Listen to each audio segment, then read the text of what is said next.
The captured floating head piston consists of 4 parts. First part is the floating head, shown here. Piston head, detachable, has an igniter on the end of it, which is used to ignite the motor. The second part is the piston rod. This is the top end of it here, and we'll show you the rest of it. There, threaded through that rod is the wire that carries the current to ignite the igniter and launch the rocket. The third element is the piston tube, about 36 inches long, and towards the base there is a short segment of BT5, approximately 6 to 12 inches long, joined with a coupler inside right here. At the base is a BT5, BT20 centering ring glued to the outside of the tube.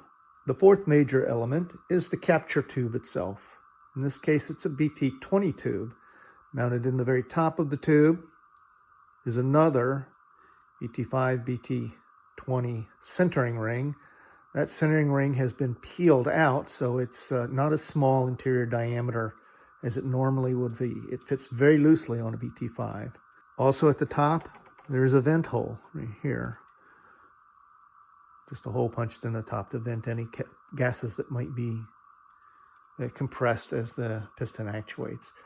At the bottom end of this tube is a BT20, BT50 centering ring, which will be used to capture this tube and tie it to the ground. The base of the piston rod is attached to some common PVC pipe that form the base and hold the piston launcher upright.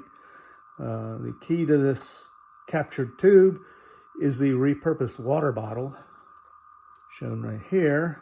That centering ring on the outside of the BT20 fits right over that. And the lid with a hole captured in the top screws on that. That keeps the capture tube tied to the ground and does not allow anything to fly away. Up at the business end of the launcher, the piston tube gets connected to the rocket. The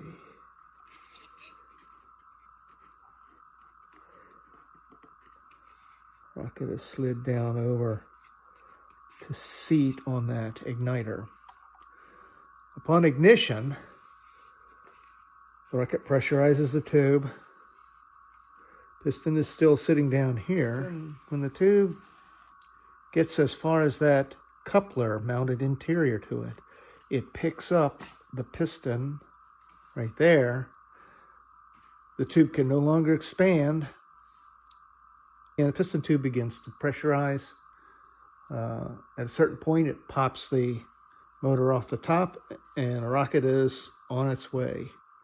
The piston will continue while that is pressurizing until that outer centering ring down here at the bottom of the piston, barely visible in that hole, bottoms out, hits this inner centering ring on the BT20 tube. And that keeps it from traveling any further out, much like a regular piston does. And that's how that piston tube is kept from flying away and makes it compliant with the FAI requirements. Thanks, bye.